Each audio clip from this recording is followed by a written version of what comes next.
Why I'm leaving the Philippines? Look, the Philippines, it was a dream, and it really was a dream come true. I was 19 years old when I first came to the Philippines. I was in Vancouver, Canada. I was on the newly discovered internet and specifically on Yahoo chat rooms, and I was chatting away looking for girls. Hey, I was a horny 19-year-old kid. I happened to meet a Filipina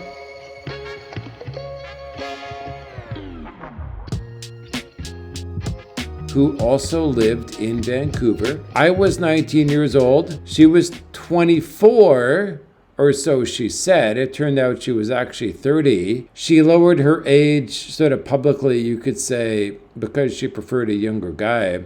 So her and I, we met up in Vancouver. We saw a movie and went back to her place. I slipped it between on the first date, and so I was quite proud of myself. Now, the problem was that little did I know at the time, she had slept with half of Vancouver on the first date. Anyway, she was the girl that God had brought into my life. She was the one I hooked on with. She was part of my life. Her and I dated for about 2 months before she said that she was going to the Philippines. And so she asked if I wanted to join her, and I said sure. I didn't know where Philippines was on the map, but sort of I wanted to go wherever she was from. So since I didn't have any money, I was a student at the time. I was studying some crap program, like how to make websites. But I asked my dad for a plane ticket, and he came through, as he always does. He is a great dad. And so he gave me the money to get an airplane ride there. And I remember he asked me, what are you going to do for their hotel room? And I said, no, we're going to live with her family. So he said, okay. Well, he bought me the ticket. So next thing I know, I'm on the plane going to Manila, and her family picked us up at the airports. And we drove from the airport straight to her house.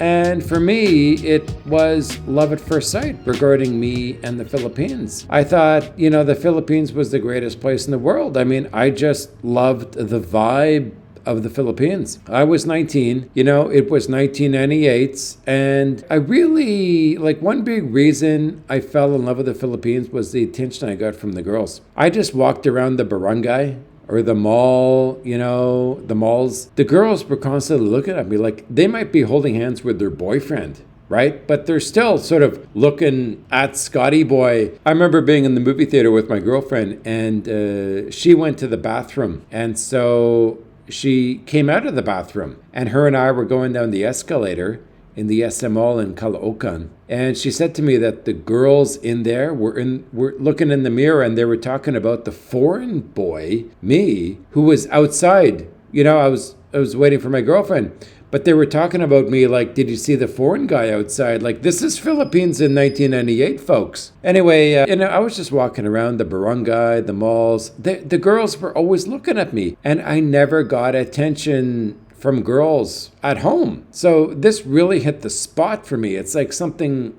I dreamed of. It was like a dreamland. The only problem for me was that I had a girlfriend, and either she or her brother was always with me. Like whenever I went outside, even if I went to 7-Eleven, the brother would come with me. But anyways, we left. We went back home and visited again in Christmas, like a year later. And then we broke up, and I started teaching English in South Korea. But, the reason I went to South Korea was because, it was close to the Philippines. At this point, I'm obsessed with the Philippines in my early 20s. But, the reason I went to South Korea was, there were jobs in South Korea to teach English, but there were no jobs in the Philippines. But, the thing is, South Korea, at least it was closer to the Philippines than Vancouver was. I wanted nothing to do with my homeland of Canada, but I was obsessed with the Philippines. Now, just unfortunately, there were no jobs there.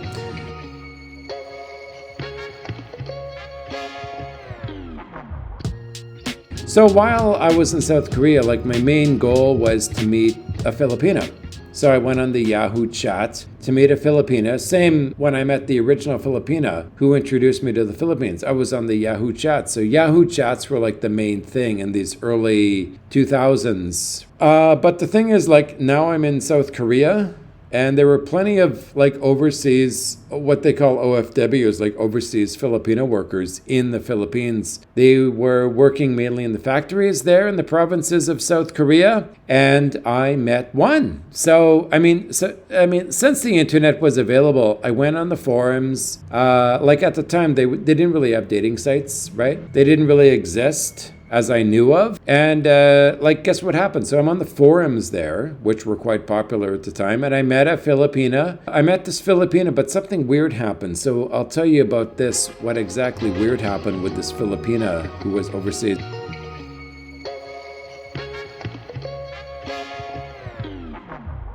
So first of all, like this was, I think she was 22, if I remember right. She was from a wealthy family in Manila, but the reason she was OFW, or overseas foreign worker, which, you know, these jobs are mainly taken by poor people, poor Filipinos. Anyway, these jobs, they're not taken by the wealthier Filipinos. But she said it was her dream to sort of work overseas, even though she was from a wealthier family. And the reason is that, you know, her family, they were wealthy. They controlled her every move. They made all her decisions, etc., etc. And she just wanted to be free. That's what she wanted. So she came to South Korea, and the family allowed her to come to South Korea because she said she just wanted to experience another country, and they were fine with that. They didn't know the reality, which I'm about to tell you. But once she landed in South Korea, she went from job to job, you know, warehouses, factories, but she ended up as a sort of a nanny, but it was a nanny for some woman. You know, she didn't have kids, so there wasn't a lot of work to do. But she was at that job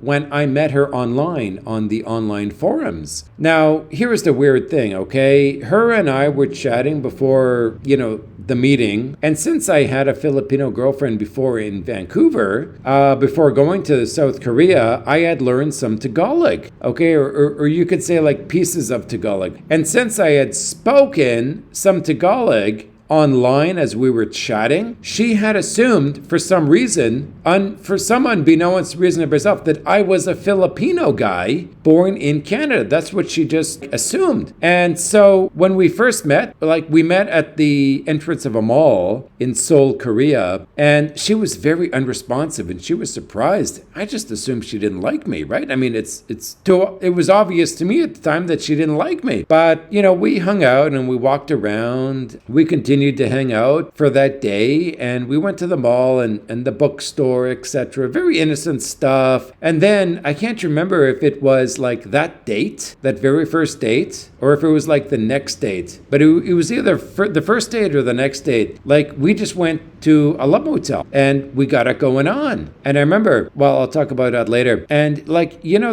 let me just say to you, like the longer you know someone, the more you learn about them. And so with her, what I learned was she loved sex. She loved the D, like she loved dick. Like I've never met a girl who loved dick more than her. But it was plain and simple. Like she even wanted, like, she didn't even want a boyfriend, you know, she, like, how can I say it? Like, she didn't want a boyfriend, she didn't want love, she just wanted the damn D, man. So during my first year there in Seoul, Korea, she came over to my place and we'd hang out. Like, imagine, this is my dream come true at the time.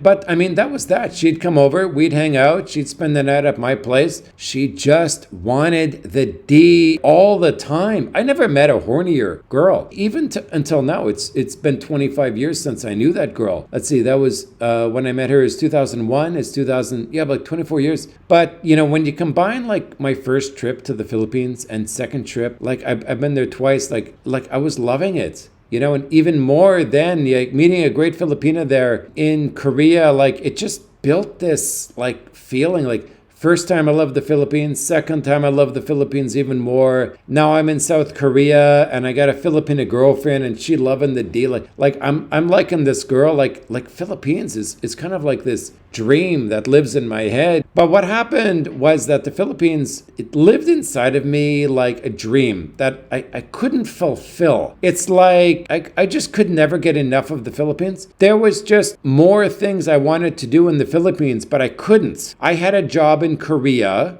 okay, and I liked my job, but I just didn't have any money. The job didn't pay well. It just seemed like an unattainable dream, the Philippines, due to life's realities. So I lived my life away from the Philippines, okay? I was in South Korea, but yet it remained that elusive dream that was not reality. It's kind of like if you really want to play in the NBA, but you can't. It's like that elusive dream. But anyway, one day in 2005, I met a Filipina named Farah, or as I call her, the Great Ferissimo. Now, I liked Farah. I liked her a lot. I liked her so much that I took the plunge and went to the Philippines. And I'm so thankful I did. Now, remember, I didn't have any money at this time, okay? This was 2005. I had no money. I mean, I was teaching English, but that doesn't pay well, right? I was making about $2,000 a month. So I was limited in that respect, like the financial aspect of life. But I was talking to Farah for about a year before the end of my contract. Now, every time I ended a contract, I had about 10 grand US equivalent. I was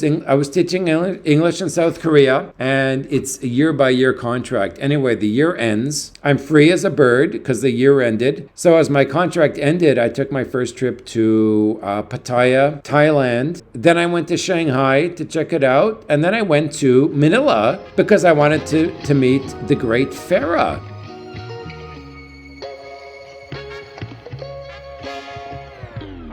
And Farah and I, we were chatmates for about a year, and I liked her and I wanted to meet her. And anyway, Farah was really good. You know, I actually went there, I met her. She was cute. She was attentive. She was, make sure are you thirsty? Are you hungry? That kind of thing, right? All that stuff. I really loved Farah. But there was one problem with Farah, was that it wasn't really a problem with Farah, it was a problem with myself. Like, I'm there in 2005 in her house that she lived in with her sister, but I didn't have any money. That was the main problem. I was in my 20s. I was a young buccaneer. I had this dream to live there. I had this dream to be with Farah, but I didn't have any money, I on top of that, I didn't have any plans. Now, of course, look, I'm a young buccaneer. My only goal was to slip it in, I'm there with a pretty girl.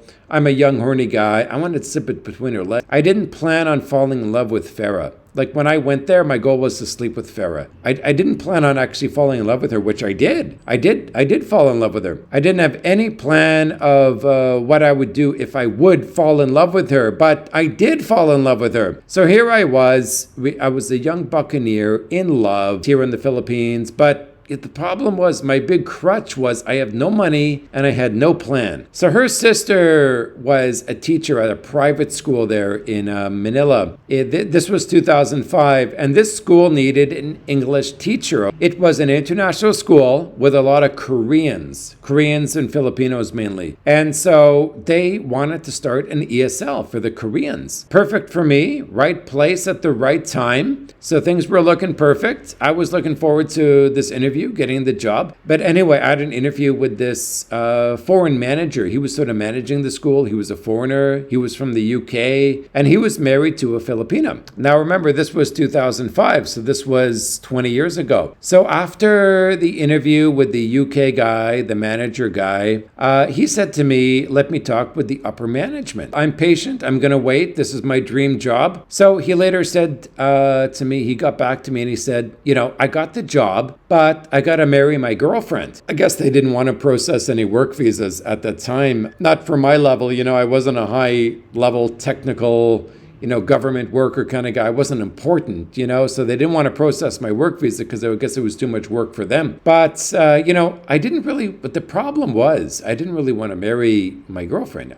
I don't know why, I was in my 20s. I was in love with Farah, but for some reason, I didn't want to get married. Here I am still in Manila. The news was not good. I had to go back to Korea, so I gave some money to Farah, and I went back to Korea. She later needed more money, but I didn't feel like sending her more. And a twist to this story was, here I am in Korea, and I was chatting to Farah, but I was also chatting to Farah's sister, who I lived with. I was living with Farah and her sister. Her sister owned that apartment, or rented that apartment. And would you believe, this sister, the older sister, she asked me to go back to Manila and stay with her. Okay, so at this time, Farah was not there anymore. She got kicked out, because the sister didn't like that I was with Farah, so she kicked us both out. But when I went back to Korea, the sister asked that I go back there and stay with her in her apartment. I mean, can you believe this? I guess she liked me. I didn't even realize that she liked me while I was staying there. She didn't really give me any clues, although in hindsight I could see the clues, but at the time I was a stupid idiot and I didn't see the clues. I only realized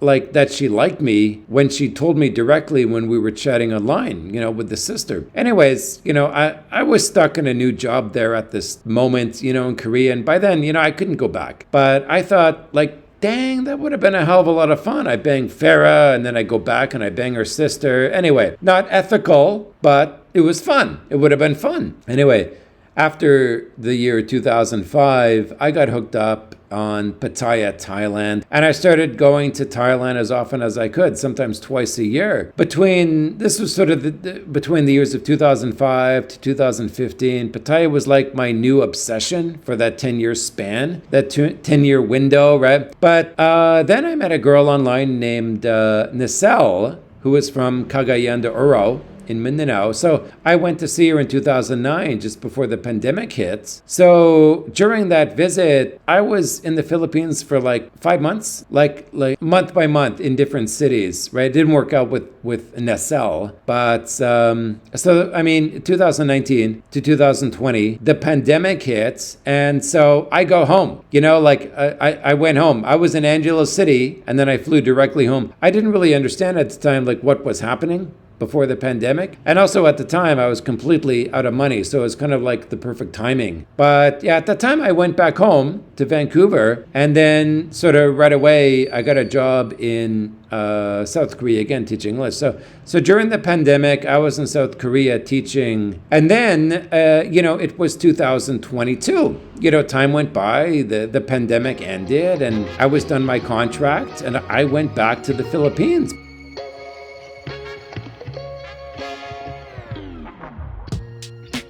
But this time, I was a little more prepared, because I had started YouTube, and this YouTube channel, Regular Guy, it was started earning me money. So the first time, I was making money outside of teaching English. I didn't need to teach English anymore to make money. This is exactly what I needed to live my dream. So it was kind of like my dream was coming true. All those years ago, the Philippines was just a dream for me. It was a dream I had, but I couldn't attain the actual dream of living here because, money's kind of important, right?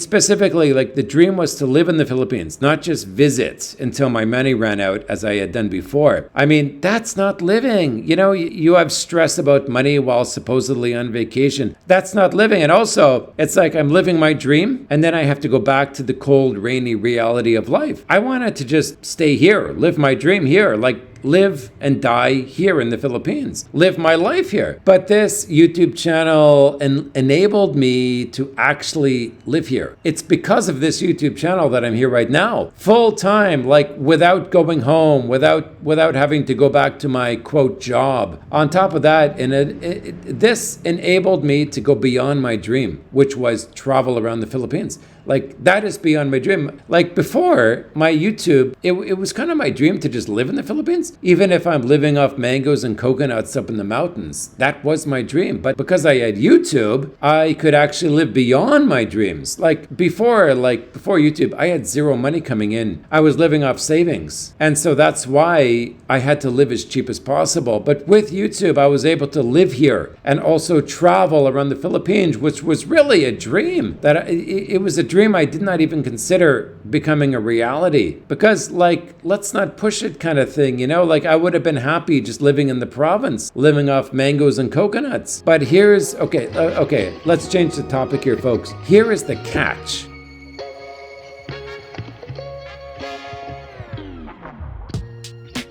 Okay, are you listening carefully? As I traveled the Philippines, living beyond my dreams, 2 years went by like minutes. Okay, it was like a whirlwind as I was vlogging, traveling the Philippines, and I felt myself getting kind of tired of this as the years went by. Now, in hindsight, the problem was that I was doing everything as far as vlogging in the Philippines as inefficiently as possible. I was making the whole travel vlogging life as hard as I possibly could on myself. Then I got the scooter, okay, because I was traveling by bus or van before. Now I got the scooter and I realized, like, I don't really want to stop and vlog around some particular town anymore. I just want to ride through that town and go to the next town. That's what I wanted to do after I got the scooter. So the scooter kind of ruined my travel vlog. But I mean, as the years went by and I went from very top of the Philippines to the very southern tip of the Philippines, sort of the dream had come true. And it's like this, folks, listen carefully. If your dream is to have, like, understand this, like a particular car,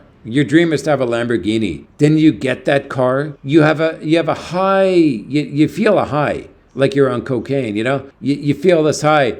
Then as time goes by, the same car doesn't give you that same high as it did before. It's the dream versus the reality. And that's how it works. That's how the dream works. It goes from one dream to another. You want to further it. So I'm at the point now where the Philippines it's really no longer my dream as it was before. And that's only thanks to YouTube. I was able to live out my dreams, beyond my dreams. Travel around the Philippines, meet girls, have a good time. It's all done, you know? Once you do it was your dream, but it's no longer your dream. It's like you get the Lamborghini, but once you get the Lamborghini, you don't no longer have that same feeling as you did when you were dreaming about the Lamborghini. So anyway, you know, I plan to visit some other countries now and see what is available out there in the world, you know, like Vietnam, Cambodia, Thailand. And maybe it's possible that I realize, you know, as time goes by, the Philippines really is my dream. Like, if I'm gone for 6 months, it's going to be my dream to come back here. And one thing I did learn while traveling in the Philippines is that I'm a city guy. I thought I was a province guy at the time, but in the past, but I realized I'm actually a city guy. I like Cebu, and also I like Angeles City, and I like the conveniences of that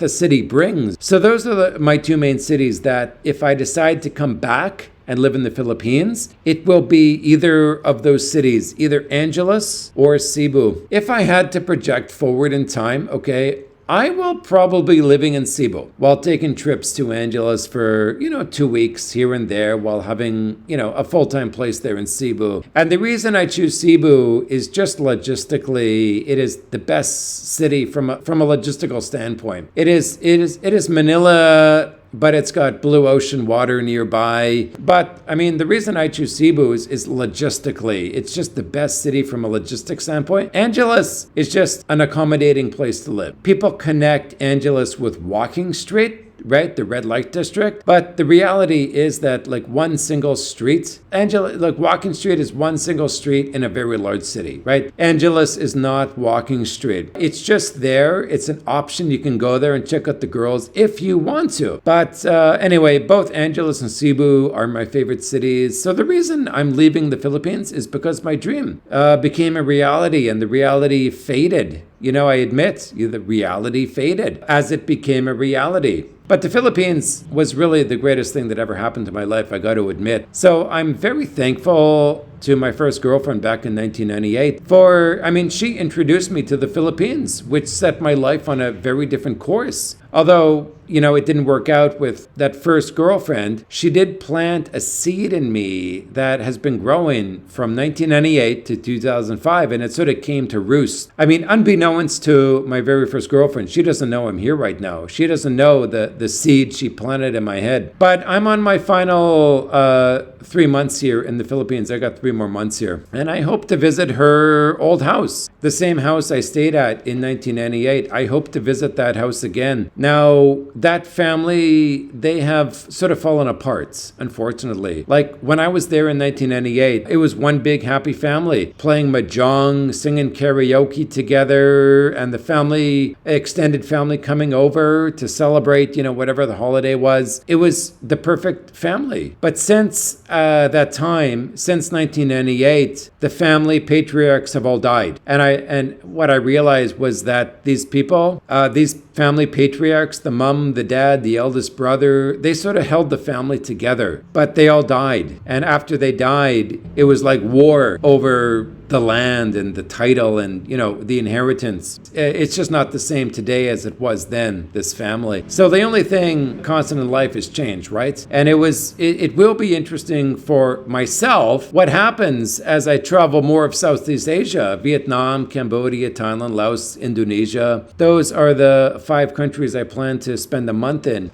Maybe I find a new dream girl, a new dream city, new dream country, or maybe I realize my dream all along, actually, it was the Philippines. Maybe I end up living in Angeles or Cebu, but life is interesting. Anyways, that's all I got to say about that, folks. Appreciate you listening to my rant. Adios to my great friends out there, and appreciate it. Sorry, this was a long rant. It came from my heart, so I hope you can appreciate that. Adios to my great friends.